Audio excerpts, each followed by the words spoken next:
in this all-important sort of quarter-final that is being played at the Eden Gardens this evening with India and West Indies, Surya won the toss and put West Indies into bat.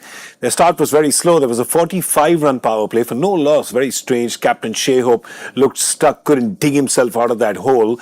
After he got out, a lot of the other batters were better with the acceleration, and thus, therefore, West Indies have got to 195 for the loss of 4 wickets in 20 overs. So it's all because of the heroics at the back end. Jason Holder, 37 of 22. Robin Powell, 34 of 18. And of course, Roston Chase, who came to open today with Captain Shai Hope. He's got 40 of 25. So they all sort of covered up for the fact that Shai Hope's strike rate was hopeless today. I'll tell you what, that's why I think this 195. Yeah. There are two ways of looking at it. Okay. And this is, I'm going to sound funny over here because I think they're short of what they should be on this pitch. If a batter's gone for 33 deliveries, with a strike rate of less than 100, that's about 5.5 overs. And then you've got to 195. Yeah. Tells you that this is an excellent pitch. True. Now there's the dew factor. We've seen there's dew already at the ground. Yeah. But on the flip side, what a lot of players and people tell you, it's runs on board, scoreboard pressure in a big game, in a virtual knockout game. Yeah. So that counts for something. But look, I think in terms of if you look at it as if this wasn't a knockout game, would they have been happy with 195? I'm not quite sure. Yeah, so I mean, it's a good point you make, and these aren't. You have said two things, but they're not funny because they're not actually at opposing ends of each other. Yeah, it's absolutely true. The fact that 195 is a good score considering what the situation is and what the moment is, that it's a knockout game. But he's also right in saying that they've left runs on the table here. Yeah, they have. But I always look in big games about fielding. You know, and how many would the West Indies have got if India had fielded anything like? Let's count. There's Varun's run out of Roston Chase very early, threw at the wrong end. Roston Chase was pretty much at that end with Shai Hope. Varun didn't throw at the wrong end. He threw to the middle of the pitch. Actually, it wasn't. Nearer the wrong end. It was, yeah. It's correct. Yeah, so it was pretty dismal. Abhishek, 2 dropped catches. Tilak Verma, why he was wandering 10 steps inside that short boundary? Yeah, at the Eden Gardens with the ground dimensions, you've got to be on the as far deep as possible. You can't be 10 inside. No chance. So your point to the fielding? Well, I think India have got obviously enough skill and enough power to chase this down. But sometimes I look at a score and they've got 195 with Shai Hope striking under 100. And India's fielding and it wasn't just the catching. Some of the ground fin, they've let a few through the legs. So they've probably gifted the West Indies 25. So that should have been 170. So 170's gone to 195. The West Indies will feel if they'd have batted really well, they could have got 210, 215. But in a big game, who was that? Was that Shai Hope? Just said, Shai Hope calling, saying, "Why did you call me hopeless?" Yeah, that's all right. But I said I didn't call you hopeless. I called the strike rate hopeless. Yeah. So it was. By the way, that's the missus because it's the only one who's override on silent. You can do that on the phone as well. I didn't realise there was that kind of... that's love. That's love. So just the wife to be gets that. Yeah. That it could be. It could be Well, love. It could be fear. No, I want to know what happens after the wife to be becomes wife. Yeah. Does that still override the silence? No, back to silent. Back to silent. I actually don't want that on my phone because everyone's silent on my phone.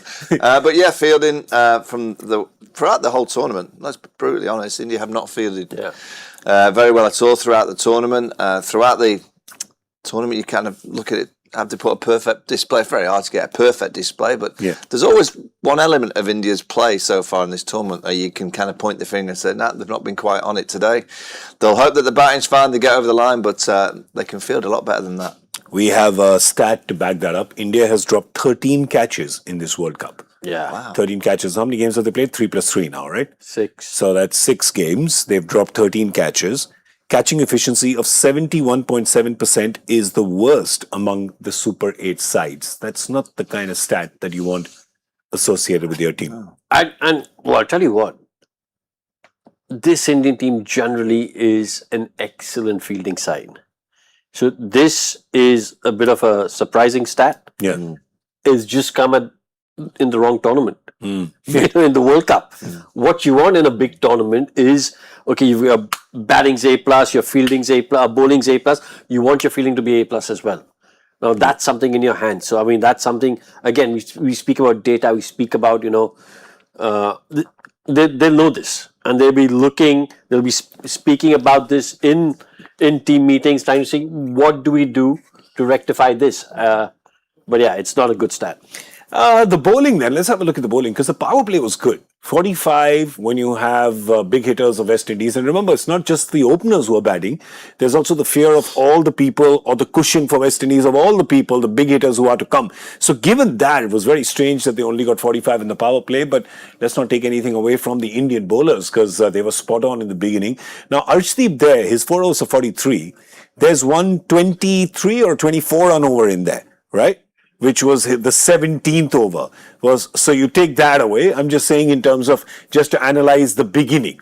Akshar has gone for 35 in his 4, but he went for 15 in his 2 overs of the power play. 25 in his 3, I think. Yeah, in the power play, the 2 that he bowled, he gave away only 15. So that's good. And then, of course, there's Jasprit Bumrah.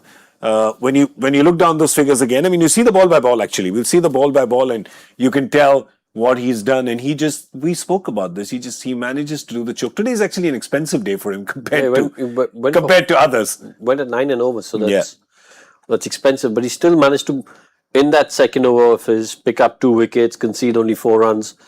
Again, he's special. Yeah, Jussie doing Jussie things. The only thing I can look back at tactically is that in that second over where he got 2 wickets. Now and again, I can understand what they do with Jasprit because they want him down the back end as well. But every now and again, I look and think, he's just got 2 wickets. Is it worth giving him 1 more? Yeah. Yes. You know, so don't allow the West Indies to just rebuild and get that platform for the likes of Holder and Powell to do what they've done at the back end. Just around when most teams are around, 12 to around 15, 16. They're not going to gamble as much as they do from 17 to 20. They're going to try and hit it, but if it's not there, they'll knock it around. And just every now and again, I just wonder if it's worth just throwing Bumrah in just a little bit early, just to try and get another wicket. Isn't that the attacking option? Sorry. Especially when you know in this game that West Indies have a sort of slightly shorter batting line. A batter shot, yes. So you go in and you get that extra wicket. If you can get that extra wicket after he's picked up 2, it puts them on the back foot. So isn't that the attacking option? That's what we talk about, right? In T20 cricket, you have to go for the attacking option as opposed to the defensive option. Now, it's very strange to take Jasprit Bumrah's name and say the words defensive option. But obviously, if you're not bowling him when he's taken 2 wickets and then saving him for the end, is it fair to call that the defensive option at the time as opposed to bowling him another and giving up an over in the end? Yeah, I mean, you've also got to put trust in other bowlers as well to, bowl at the back end. If you're going to gamble and go Jasprit a bit earlier, you've got to trust your bowlers that they can do some work down the back end. That's why I always think you need about 3 or 4 different options down the back end because if you do want to go, I look at Pakistan as well when Tariq generally bowls from 10 to 20. Sometimes I'm watching him, get him in earlier. Yeah. Get him out sooner. Put them under pressure a little. Why are you waiting? What's the point in waiting? Just every now and again, you've got to try and surprise the opposition with your tactics. I think when you're playing against India, I think that he's going to probably bowl 1, if not 2 in the power play, and then you're not going to see him again till the back end. I think you can surprise opposing teams by just changing your tactics slightly. Just a bit, yeah. Let's talk about the partnership, Holder and Powell. Yeah. That was a solid partnership. And I think needed for West Indies. Look, we've seen Holder do that countless number of times. That's what he does. Love the long limbs, the golf swing. Just the easy. He's been playing at the Willingdon Golf Club. The languid sort of. That's where he's been practicing. Approach, yeah. He's been playing. I was in the hotel with him every single morning at 6:30. He had the tea time. Yeah. No, but and by that you don't mean the tea time. Not that tea time. I'm talking that tea time. Yeah. Him and the coach Darren Sammy 6:30. Every single day they were out there. That's dedication. It's so different from the old teams of West Indies who will be coming back at 6:30. These guys are heading out. They're going out for a game of golf. At 6:30. But yeah, both of them were. There's Powell with brutal hitting. Yeah. And there's Holder with it's more poetic. But listen, again, this Indian team will know all about Robin Powell and Jason Holder. Yeah. Because they've played a lot of cricket. with them in the IPL. They'll have teammates in that Indian team saying, listen, this is what Rohan can do, this is what Jason can do. So it should come as no surprise to anyone in that Indian team that this is their capability. And they can also, I mean, you look at Jason's first 4 deliveries when he went out there, 4 dots. Yeah. So he was under pressure, 4 dots, but he doesn't panic. Just waits for the balls in his zone. He knows he's strong down the ground. He just waits and waits, and it's very difficult. I mean, you look at Bumrah trying to get the Yorker in at the back end there. You know, he misses it just by a little bit, straight in the stands. These guys have got all the power. And again, the bats are excellent as well. These bats, boy, miss hits are going for 6. But it's, I love the fact you're pointing out about Holder getting those 4 dots, starting with those 4 dots, because we spoke about that before the game began, of how players who are just so sensible and have got a good head on their shoulders, they don't panic, they don't worry about 3-dot balls, they just know how to do it. There's no ego. Yeah, no ego, and again, the last ball of the over, he just got one in his zone, he just put one straight down the ground. So he's just waiting for certain balls in certain areas. And all the quality strikers in T20 cricket, they know that the bowler generally can't put every ball in the right zone. It's impossible. They're only human beings. And they just bat that they will miss. And as soon as they miss, only needs to miss 2 in every over. And they believe that 2, you know, you can have 4-dot balls, 4 great balls, but you know what, you miss the next 2. That's what you go. We spoke about the 4-dot balls. And this is a stat from a couple of years ago. And I brought this stat up a few times. We did an average of the number of dots and singles in the T20 game. This is across leagues, IPL, Big Bash, the IL T20 across leagues. And the average of dots and singles in a T20 game was around 90 balls. Okay. So basically it comes down to 30 deliveries, which you hit for 4s and 6s. Okay, good point. So as Warnie said, if 2 of them are going for 6, you're fine. If the other 4 are dots, because what you've done is right now your boundary percentage probably is more important than your dot ball percentage. Good point. Yeah, you're still getting 12 in Well, the over. you look at the chase. What do they need? 196. Yeah. So I always look at 6s. So say India at 12 6s. That's 72 runs. Yeah. So now they need 124. From So 18 100. overs. Correct. Yeah. Suddenly looks I much mean, it's dead easier. easy, but you've just got to hit the 12 6s first. Not too difficult for the likes of Abhishek and Sanju and Ishan and Surya and of course the rest to follow. There's plenty of power in the Indian batting as well. And just to the point of you saying those 4-dot balls, they were so clever because when Holder and Powell actually started, there was a lot of 2s that they ran. There was it's not a very big ground. This is not a, so that means you've placed it well, you've timed it well, you've used all your experience, you're figuring out which fielders to take out, which pockets to go into, and just a surprising number of 2s, and that's the reason why they've got to close to 200. Gentlemen, here's the question then. Percentage probability of India chasing this down. Are you saying advantage West Indies at this point or advantage India? I'm going to go with advantage India because I think that West Indies would have preferred to have a few more runs on board. I think at this stage, 55% in favour of India. Oh, 55-45. All right. You know, you're going to see some spin in the power play. It'll be Akil Hussain who'll bowl. That's very interesting to say what Abhishek especially does to him, what Sanju does, how they deal with him. He's going to bowl 2, if not 3, in the power play. So it is going to be interesting. Yes, it's all up for grabs now. It's all or nothing. It's do or die. Any others you can think of like this? It's go big or go home. It's my way or the highway. In the balance. It's in the balance. It's in the balance. It has to be this or that. Well, Arya Pass. 6 or 7. Stop it. Yay, we got a...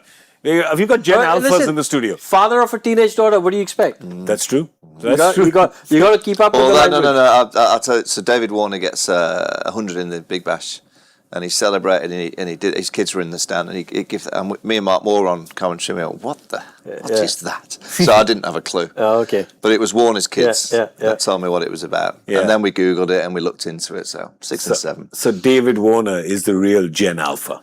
Yes, he's the first that did the celebration. There you go. He's the first one. All right, well, that's where it is right now. The match is hanging in the balance, 196 for India to make it to the semi-final. Can West Indies defend it and travel to Mumbai to play the semi-final against England?